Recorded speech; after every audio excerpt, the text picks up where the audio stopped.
Boa noite, amados. Que privilégio, que bênção estar mais uma vez com os amados irmãos nessa noite tão especial, 36 anos, uma igreja jovem, uma igreja cheia de vida, cheia de histórias lindas, histórias de pessoas que se entregaram ao Senhor, se renderam a Cristo, e nós louvamos ao Senhor por esta igreja, esta agência preciosíssima. Estou bem acompanhado, os irmãos hoje estão conhecendo o pedacinho do céu que eu falei, né? Falei durante estes dias, que eu casei com um pedacinho do céu. E quando eu cheguei aqui, um irmão me disse, esta é a mulher do angu? Porque quando eu a conheci com 9 anos, ela já sabia fazer angu. E eu me apaixonei. E o pai dela foi muito culpado disso, porque foi me apresentar e os meus olhos se encantaram. Eu fui pregar na Convenção Batista do Mato Grosso do Sul, e quando disse isto, que eu me casei com um pedacinho do céu, ali um pastor resolveu fazer um elogio para a esposa, e disse assim, meu amor, você é a estrela cadente da minha vida. Ela ficou bastante brava, ele tentou consertar, e ele disse, não, mas dentre as 3 Marias, você é aquela que está no meio. Tentou consertar, estragou mais ainda o negócio, né?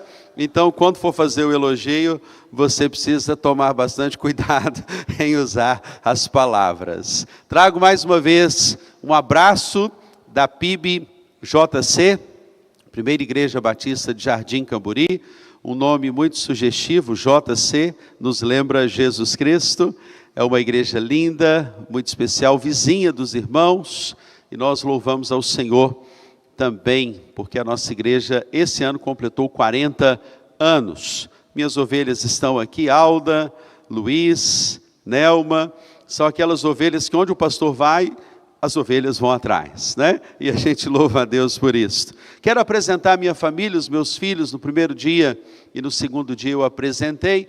Eu sou o pai para toda a vida do Davi, esse rapaz lindo que Deus nos deu, não está namorando, graças a Deus, ele já foi muito namorador, Deus fez uma obra na vida dele, né? E é assim mesmo, até que cheguemos à estatura do varão perfeito, Deus vai nos aperfeiçoando. Ele passou em medicina no Rio de Janeiro, começou a estudar, e estudou um tempo, depois disse, pai, eu quero ser pastor, veja só, e trancou a faculdade, e está lá em São Paulo, estudando, e nós louvamos o nosso Deus pela vida do Davi Petrucci.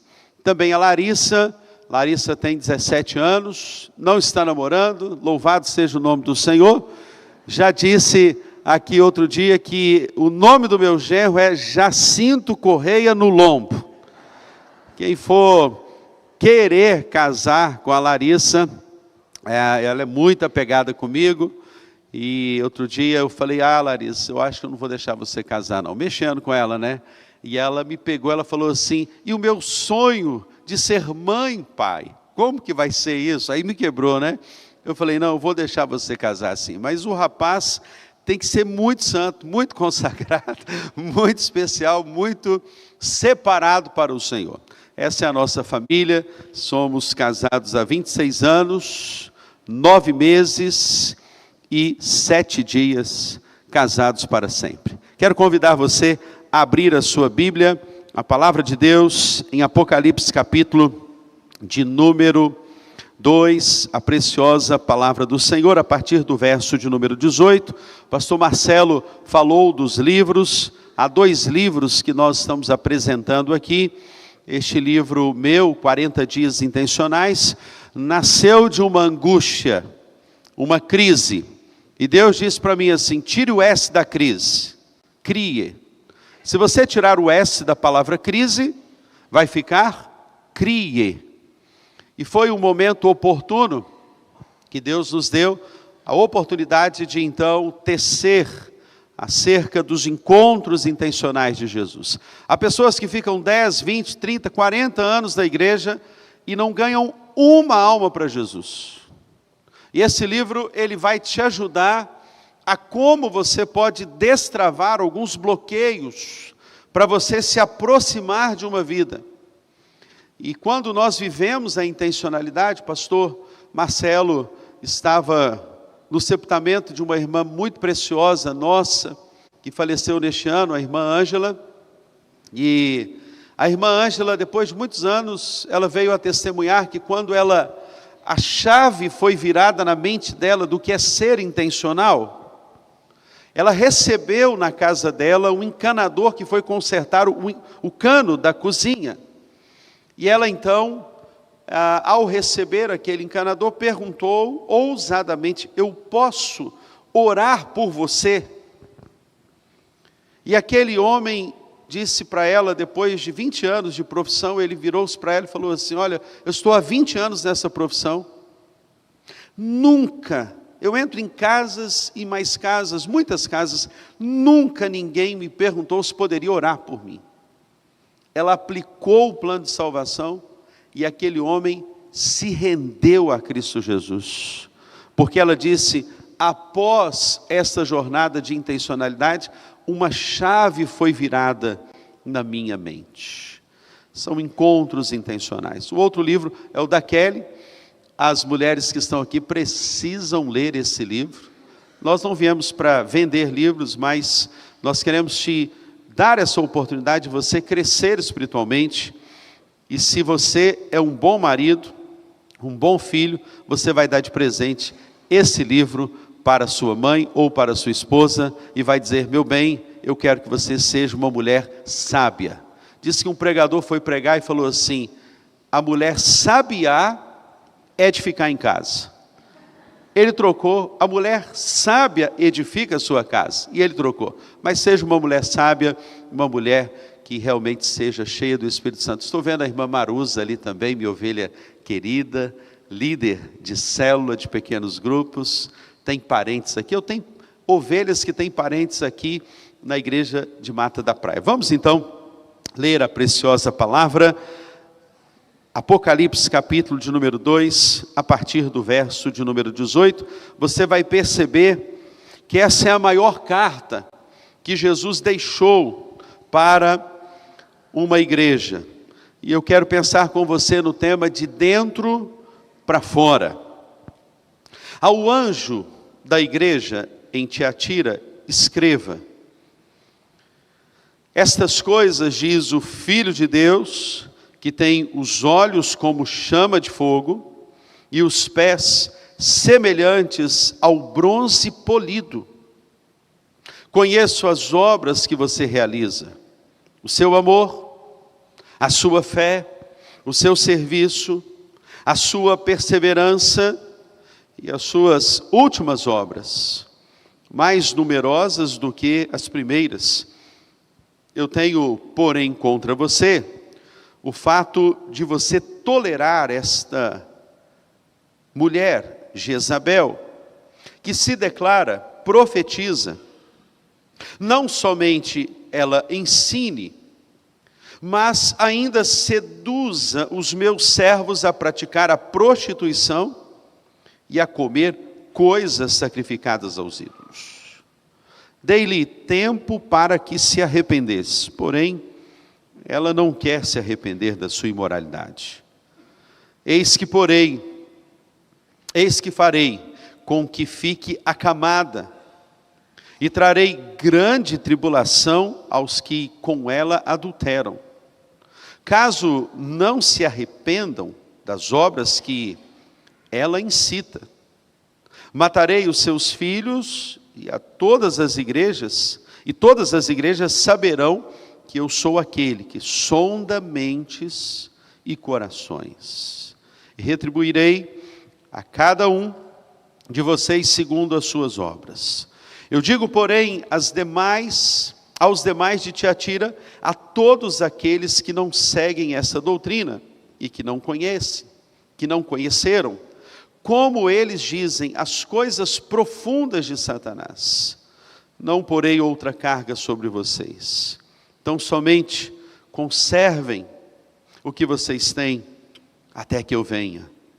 Ao vencedor que guardar até o fim as minhas obras.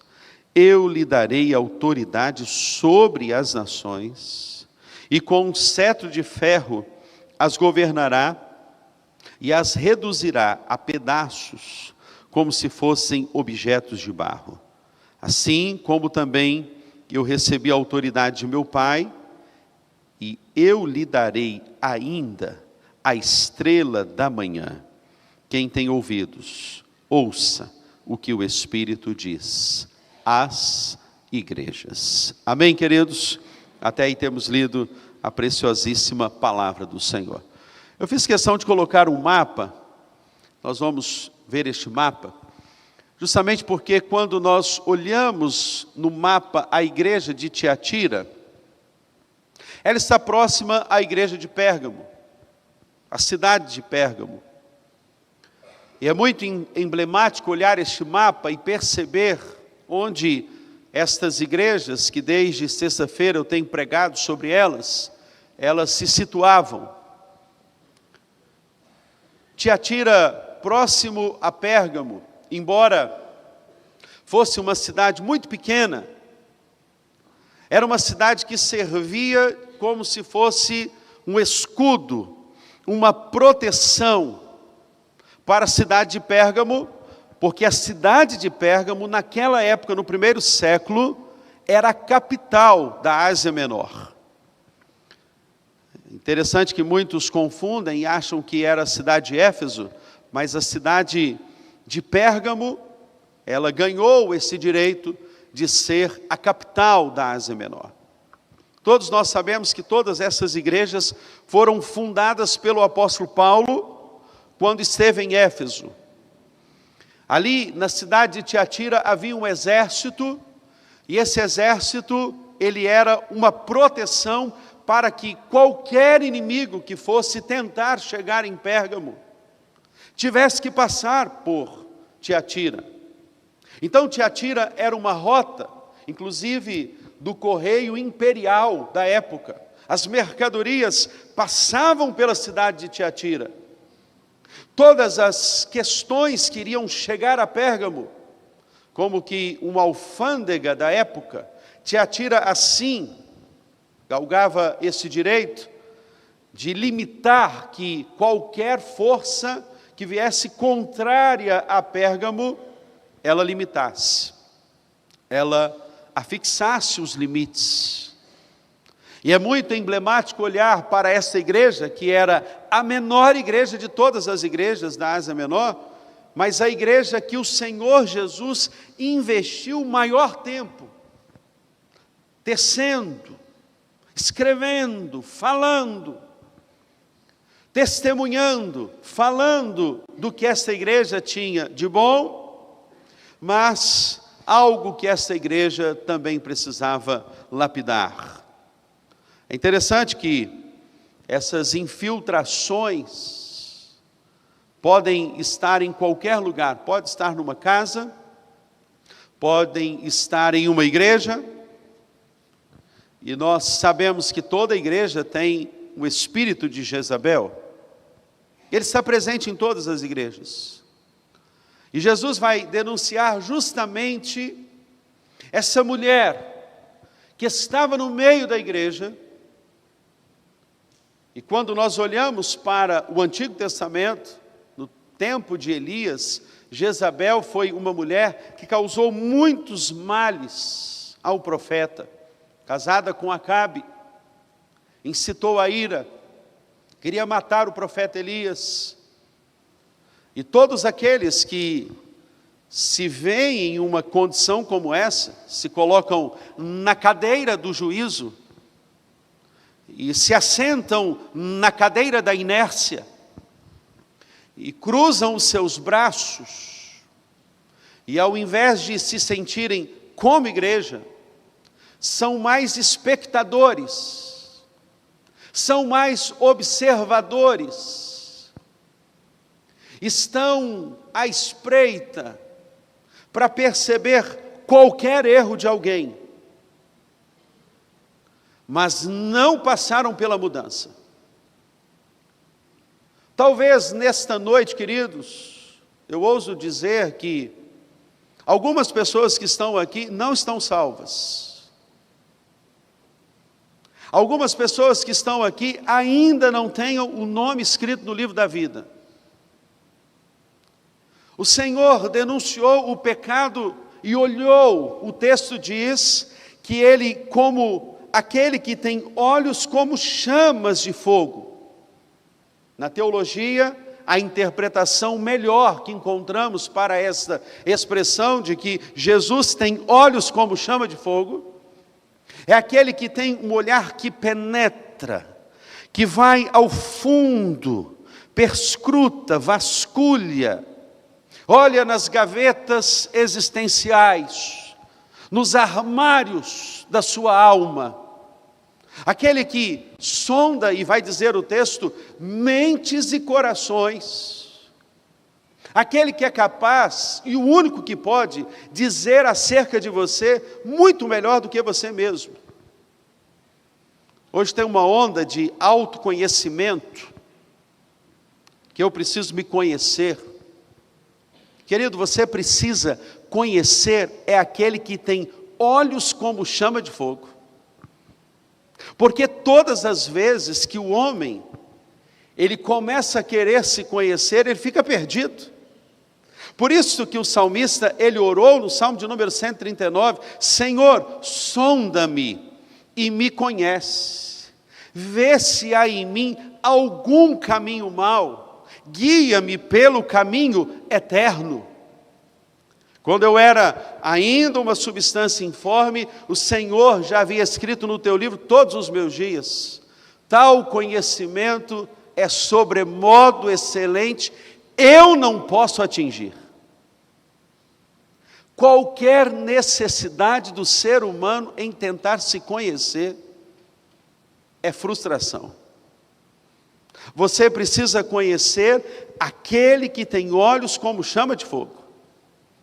E aí ele vai perscrutar, ele vai avaliar, ele vai checar, ele vai aferir a temperatura da sua alma, ele vai vasculhar as suas intenções. Tiatira, uma cidade que era conhecida então por seu comércio também, manufatura, uma igreja que começa então a se congregar no meio de uma sociedade que tinha um comércio ali muito especial. Tanto é que quando você vai ler Atos capítulo de número 16, aparece uma personagem em Atos 16 que é Lídia, vendedora de púrpura de Tiatira. Porque havia naquela cidade alguns grêmios, alguns sindicatos, e esse foi o problema que Jesus vai perceber em meio àquela cultura avassaladora que estava entrando na igreja. Aqueles grêmios, aqueles sindicatos de lã, de tecido, de couro, que saíam por toda a Ásia e até a Europa, porque a entrada para a Ásia Menor vinha justamente por Tiatira. Quem vinha da Europa para Tiatira, Pérgamo, a capital, tinha que passar por Tiatira. Então é muito interessante perceber que aquela mulher vendedora de púrpura, ela vai ter um encontro com o Senhor, através da vida de Paulo, em Atos capítulo de número 16, e ali começa a igreja de Filipos. A igreja dos filipenses, à beira de um rio, lhe pareceu ser um lugar de oração, e ali começa a igreja de Filipos. Lídia estava ali, vendedora de púrpura de Tiatira. Essa cidade imponente, ela tinha lá esses sindicatos, e para que você fosse um bom cristão, e você ganhasse dinheiro, você tinha que participar daqueles sindicatos. Só que o problema é que Jezabel, nessa igreja, estava incitando os crentes a que quando fossem para celebrações destes sindicatos, eles venerassem e adorassem num culto que era um culto ao imperador, com orgias também durante aquele culto, aquelas celebrações. E o texto vai denunciar isso. O texto vai dizer que essa mulher chamada Jezabel, ela tinha esse conceito, ela pensava assim: olha, aqui você pode ser crente, mas você pode fazer uma festa do jeito que você quiser. Você já viu como estão as festas dos crentes hoje, meus irmãos? Você tem frequentado alguns casamentos? Como é que estão as festas hoje? Outro dia desse, um irmão perguntou para mim assim: o senhor pode fazer meu casamento? Eu falei: posso, é minha ovelha, só que tem uma condição. Eu só faço o casamento se a pessoa, o casal, fizer o curso pré-nupcial comigo. E tem uma coisa: eu só faço o casamento se no dia do casamento você não colocar aquelas músicas e liberar a bebida para o pessoal deitar e rolar. Combinado? Aí ele disse assim: mas nem uma bebidazinha para os meus amigos? Eu falei: você é ovelha, você já entendeu a palavra do pastor. Não faço se você colocar uma festa com bebida, com músicas, com danças, que não adorem a Deus. Não farei parte. Com muito custo, ele compreendeu e eu fiz entender que o casamento que nós convidamos Jesus para estar presente, aquele que transforma a água em vinho, para ele estar presente, ele precisa ser o centro da adoração no casamento. Ei, você jovem, ei, você adolescente que vai casar, você não precisa se tornar igual ao mundo para agradar as pessoas. Você tem que agradar somente o autor e consumador da sua fé. Quando você decide a se posicionar diante da sua fé, você está então permitindo que Jesus, que conhece o seu coração, e é isso que está descrito nos versos 18 e 19, Jesus, ele conhece o seu coração. Eu conheço as suas obras. Poderíamos aqui falar, queridos, de alguns temperos especiais que a igreja de Tiatira tinha. É tão bom quando a gente sai em uma casa, e essa casa tem um bom perfume, né? A sua casa tem o aroma da graça de Deus. A sua casa tem o tempero da alegria. Ou sua casa tem o tempero do controle, o tempero da tristeza. Há alguns temperos que estão aqui, porque Deus diz na sua palavra no verso 19, eu conheço as tuas obras que você realiza. Olha o tempero, eu conheço o seu amor. Jesus está dizendo que conhecia a intensidade daquele amor, a profundidade daquele amor. Quando Jesus, a palavra de Deus dada ao apóstolo Paulo para ele escrever à igreja de Éfeso, ele vai dizer assim: vocês vão conhecer a altura, vão conhecer a largura, vão conhecer a profundidade, o comprimento desse amor. Tão grande era o amor de Deus. E o Senhor está dizendo: eu conheço o seu amor, eu conheço a sua fé, eu conheço o seu serviço, eu conheço a sua perseverança e as suas últimas obras, que são mais numerosas do que as primeiras. Como aquele que mede a temperatura e mede o aroma, o tempero da sua vida, ele está olhando agora para você. Como que o Senhor vê a sua vida? Qual intensidade? Deixa eu fazer uma pergunta aqui para você, que me ajuda muito e te ajuda muito. Você se acha de 0 a 100, em percentuais, qual a nota que você se daria? Você é mais racional? Ou você é mais emocional? Não precisa me responder, é para você refletir. As pessoas que são 70% emocionais, aquelas pessoas que, por exemplo, numa crise, elas tendem a colocar o peso da emoção, do sentimentalismo, da autocomiseração, o peso da piedade de si mesma, elas têm muita dificuldade em resolver conflitos. Por isso que o grande propósito é nós equilibrarmos, não sermos tão emocionais e não sermos tão racionais, um equilíbrio. Casamentos podem mudar nessa noite, porque você decidiu chamar e convidar aquele que tem olhos como chama de fogo, para medir a intensidade do seu amor. Ele está dizendo que conhecia a perseverança.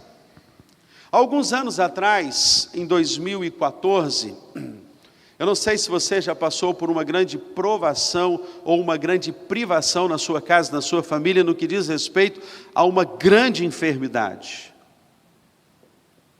Mas a minha casa em 2014 passou por uma grande tribulação. E essa linda mulher, Kelly Petrus, a mulher que Deus me deu, ela foi diagnosticada com a pior dor que o ser humano pode ter, chamada neuralgia dos trigêmeos. Nós não imaginávamos o que seria isto, o que era isso, nunca tínhamos ouvido sequer falar sobre isto. Nós fomos então investigar. Quando fui pastor em Aimorés, no leste do Rio Doce, quando fiquei 15 anos naquela região, vim a Vitória, procurei o melhor neurocirurgião de Vitória, no que depois de fazer alguns exames, e eu não sabia que existia esse exame, que só anjo faz, anjo-ressonância. Você já ouviu falar desse exame? Ele pediu uma anjo-ressonância e pediu para repetir. Morávamos a 180 quilômetros daqui, voltamos a Vitória para repetir o exame, e quando o médico fala, vai ter que repetir, o que acontece com você? Você estremece. Quando é você uma coisa, quando é a parte que você ama e estima, é outra história. E nós então começamos a fazer aquela bateria de exames, e ela fez, e o médico com todos os laudos e o diagnóstico, e para ele o prognóstico também, ele virou-se para mim, aqui em Vitória, e disse assim, Marcos e Kelly, você pode até, Kelly, não morrer disto, mas você vai morrer com isto.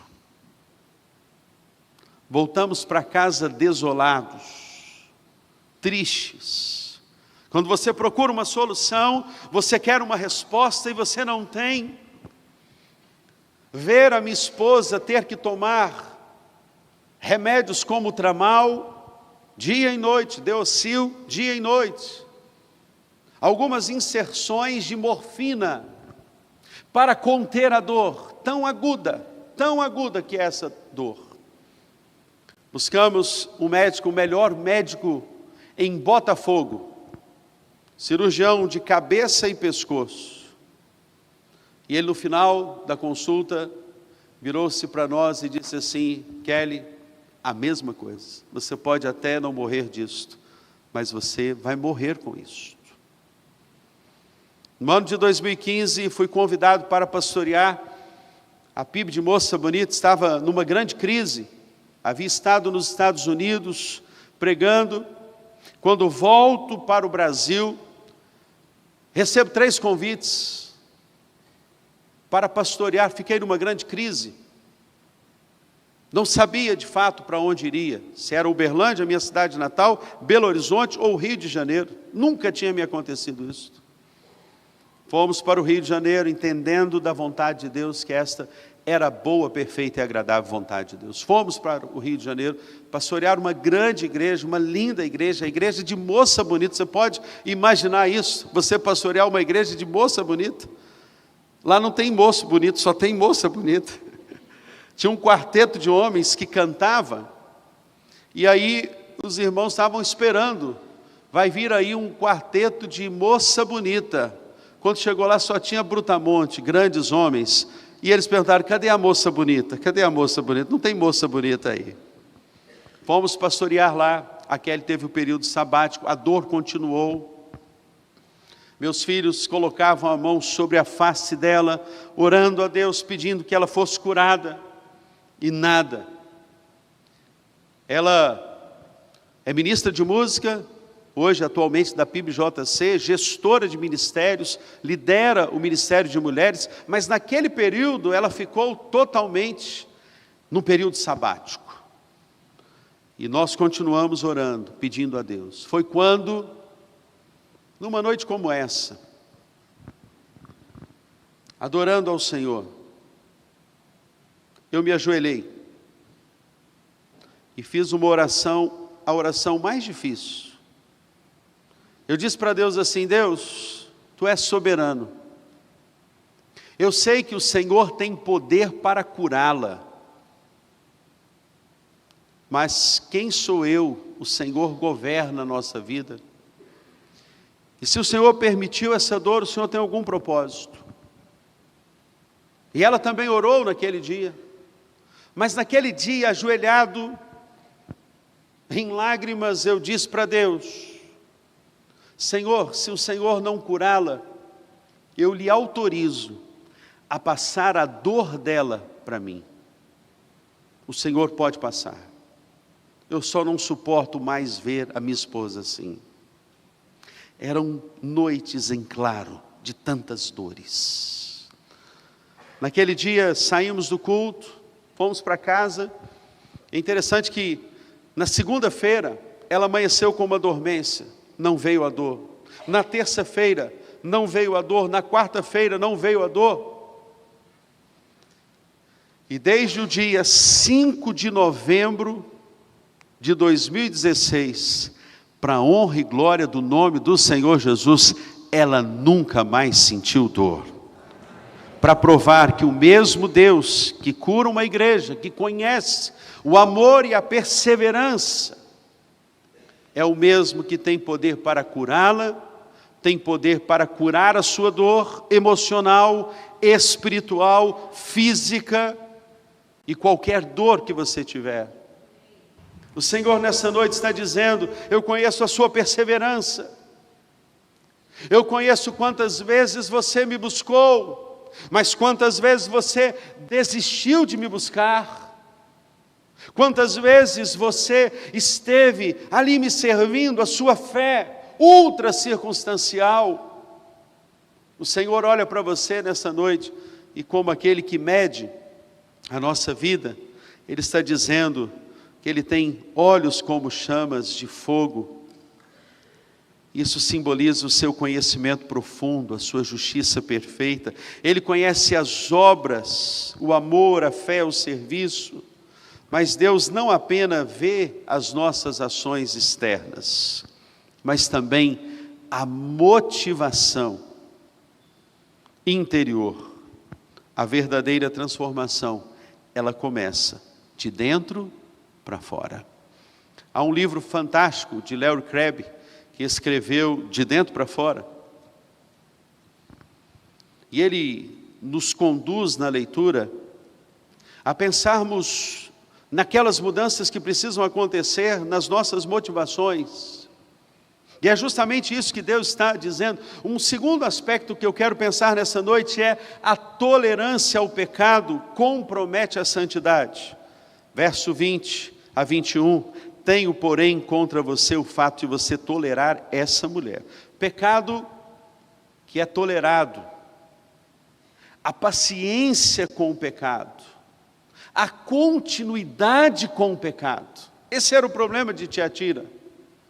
Não só que ela tinha um pecado, mas a paciência com o pecado, a continuidade com o pecado. Eu não sei como encontra a sua vida, querido. Eu não sei quem é você no anonimato. Eu não sei quem é você atrás de uma tela. Eu não sei quem é você fora da igreja, do templo. Mas nessa noite o Senhor está olhando para você e dizendo assim: olha, eu quero lhe ajudar a sair dessa amarra, dessa cadeia, deste cárcere sem grade que aprisionou a sua vida, confinou você. Eu quero lhe ajudar para que você possa ser livre das coisas da terra, desapegado. Vou confessar uma coisa para vocês. Deus fez uma obra na minha vida com uma coisa muito pequena. Eu tinha apego ao meu cabo de celular para carregar o meu celular. Alguém se identifica nessa noite? Porque lá em casa pegavam os cabos deles de carregar o celular deles e estragavam e queriam pegar o meu. É assim também na sua casa? E eu falava: o meu ninguém pega. E Deus foi trabalhando comigo. Eu já até comprei 2 cabos, um para eu usar, um para eu emprestar. Veja como Deus está fazendo a obra. E é interessante que a Kelly comprou, nessa de idas e vindas, comprou um cabo poderosíssimo, que com 20 minutos carrega o iPhone. E eu já procurei desse cabo para comprar, não encontrei, era o único. Agora ela quer me vender mais caro do que ela comprou. Agora Deus está fazendo a obra na vida dela. Mas lá em casa eu já estou assim. São coisas. É o que o sábio Salomão chamou de raposinhas. Apanhai as raposas, mas apanhai as raposinhas, porque as vinhas estão em flores. Coisas pequenas, mentiras, sonegação, identificação com o mundo, parecer com o mundo, estar no sistema do mundo, tomar uma cervejinha, estar na roda dos escarnecedores. Deus tem um convite para você nessa noite, você estar na roda dos esclarecedores, louvado seja o nome do Senhor. Coisinhas pequenas, tolerância. Terceiro, o chamado ao arrependimento é uma oportunidade de graça. Veja o verso de número 21, o texto nos diz: eis que farei com que fique acamada e trarei grande tribulação. Verso de número 21, dei-lhe tempo para que se arrependesse, porém ela não quer se arrepender da sua imoralidade. Esta cidade tão pequena, que impedia as infiltrações de exércitos exteriores, começou a entrar na igreja. Havia uma banda ali podre. Não tem a goiaba? Você já comeu uma goiaba? Que quando ela é tão apetitosa, quando você comeu, tinha um bichinho de goiaba. Alguém se identifica? O problema é quando você descobre que metade do bichinho ficou na goiaba e a outra metade. Por isso que as pessoas dizem: bichinho de goiaba, goiaba é. Só que não é. E lendo sobre isto, uma zoóloga, ela escreveu sobre isso e disse o seguinte, lá da Universidade Federal do Rio de Janeiro, Carla Patrícia, ela diz o seguinte: uma espécie de ferrão faz com que a mosca da fruta e rompa a casca da fruta e deixa os seus ovos dentro do fruto. Esses ovos se transformam em larvas. se alimentam da polpa da fruta e vão abrindo túneis dentro da própria fruta. Isso acelera a proliferação de bactérias, culminando no apodrecimento da fruta. A casca fica permeável, permitindo a entrada de mais ar e facilitando a sua respiração. Quando a goiaba, diz ela, a goiaba cai do pé, a larva se enterra no solo para continuar o seu processo de pulpa, a denominada crisálida. E após 10 dias, após essa metamorfose, essa crisálida se transforma em uma nova mosca da fruta que vai achar outra fruta. Por que você está falando sobre isso, pastor? É que a infiltração de uma ideologia, de uma heresia, de algo que você pode negociar com o pecado. Por isso que eu gosto do livro do Gregório Friesel, Retorno à Santidade, porque ele dá nome ao pecado. Essa negociação que você vai fazendo, não, sonegar o imposto não tem nada a ver. Contar uma mentirinha aqui não tem nada a ver. Bichinho de goiaba que vai entrando e vai fazendo o seu casulo, vai entrando, infiltrando. Outro dia desse, um jovem, eu lhe perguntei assim, você está namorando? Me diz uma coisa, você tem relacionamento sexual com a sua esposa, com a sua namorada? E ele disse, eu tenho.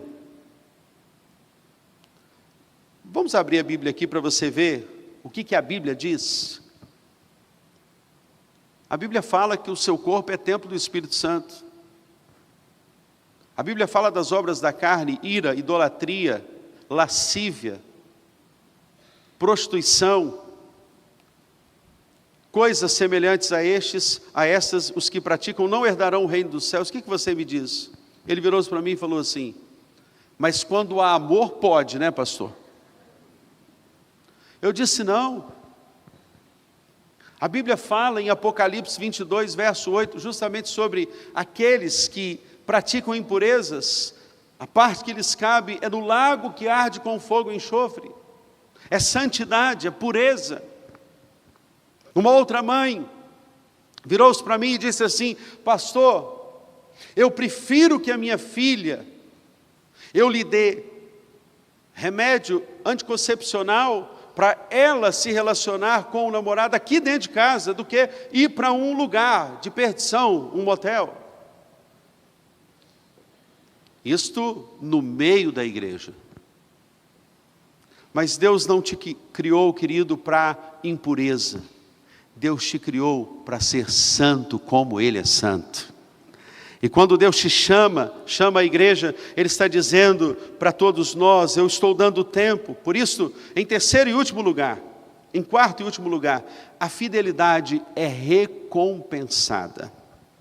Aos fiéis que não se corrompem, Jesus promete autoridade sobre as nações. A Bíblia, ela nos apresenta ao vencedor que guardar até o fim as minhas obras. Eu lhe darei autoridade sobre as nações, verso de número 26.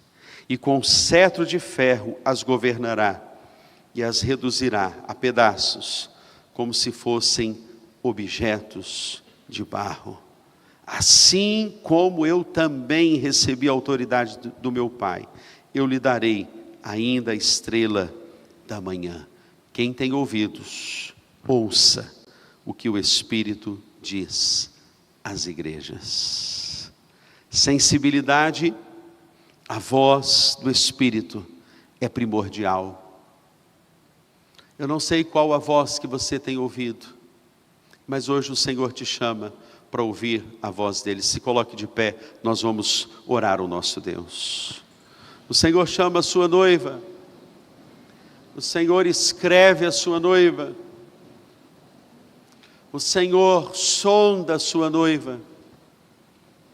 o Senhor quer curar você do maior mal, da maior dor, que é a dor do pecado. Feche os seus olhos, vamos orar ao nosso Deus. Pai, nesta noite nós estamos aqui diante de Ti. E obrigado porque o Senhor vem temperar a nossa vida com amor, com graça, com perdão, com bondade, com fidelidade, com alegria, com amor, com paz, com longanimidade, com fidelidade, com mansidão, com domínio próprio. Obrigado por teu fruto, o fruto do Espírito Santo que passa a habitar na nossa vida quando nós decidimos que agora o autor e consumador da nossa fé, aquele que governa a nossa vida, aquele que diz o caminho, que aponta o caminho, que diz: eu sou o caminho, a verdade e a vida. Quem crê em mim, ainda que morra, diz a tua palavra, viverá. Que promessa extraordinária temos em ti, Pai, a certeza de que somos mais do que vencedores. A tua palavra nos garante que quem nos separará do amor que está em Cristo? Será a tribulação, será o perigo, a espada, porque eu estou bem certo que nem mesmo as coisas do presente, nem do porvir, poderão nos separar do amor que está em Cristo Jesus, o Senhor. Obrigado por esse amor, Pai, e nós recebemos deste amor, e compartilhamos este amor, e celebramos este amor.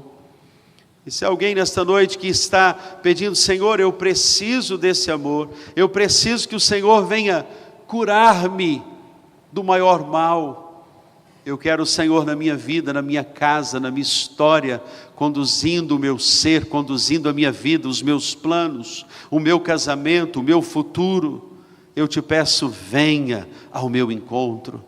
Você que nesta noite está dizendo assim: Jesus, eu quero que o Senhor venha ao meu encontro, à minha vida. Levante a sua mão onde você está. Está dizendo assim: Deus, eu quero, eu preciso. Deus abençoe a sua vida, Deus abençoe a sua vida. Você que está dizendo assim: Jesus, eu preciso de Ti, Deus abençoe a sua vida.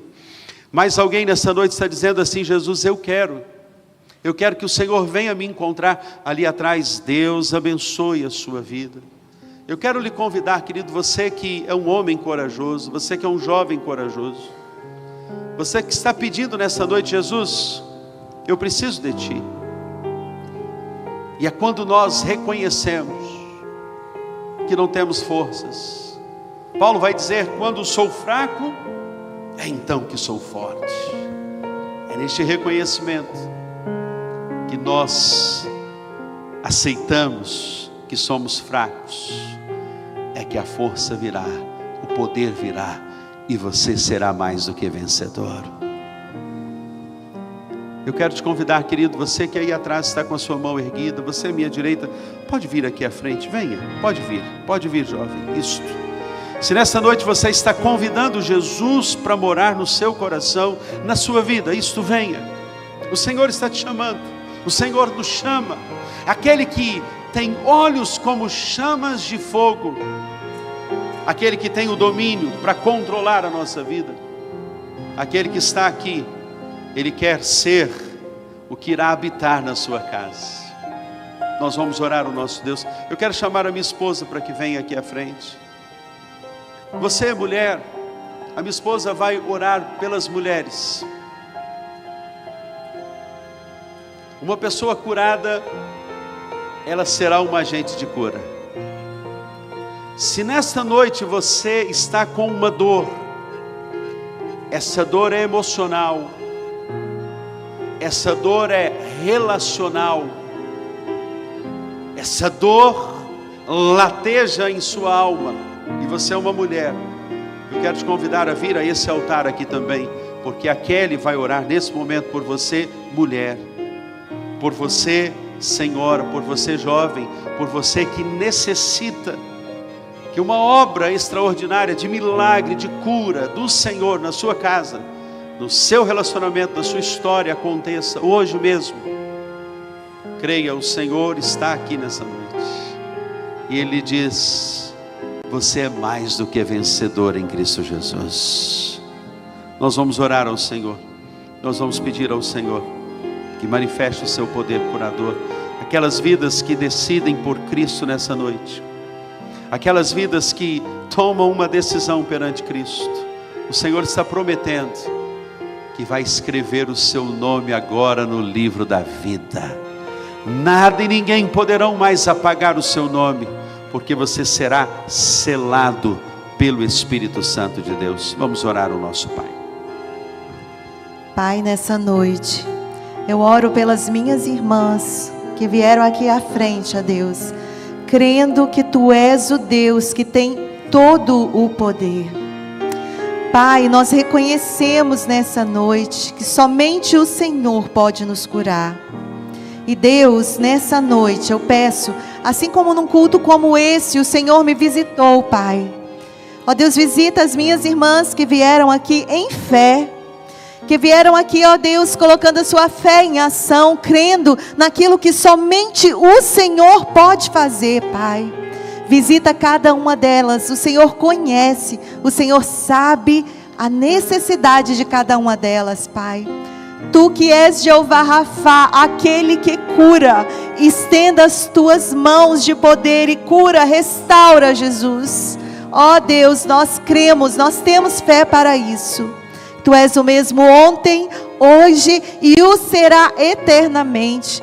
Confiadas em Ti, tão somente em Ti, Pai. Realiza milagres e sinais, em nome de Jesus. Amém e amém. Pai, nesta noite, aqui estão vidas que estão Te dizendo: eu preciso do Senhor na minha vida. Pai, só o Senhor pode, nesta noite, selar estes corações com o Santo Espírito da promessa. É promessa Tua, todos aqueles que ouviram e creram, tendo nele crido, foram selados pelo Santo Espírito da promessa. Escreva os seus nomes no livro da vida. E agora venha, Pai, redimir. E nós declaramos que Tu és o Senhor e o Salvador dessas vidas. Vocês que estão aqui à frente, declarem assim comigo: Senhor, eu declaro que o Senhor é o meu Salvador. Não há salvação além de Ti.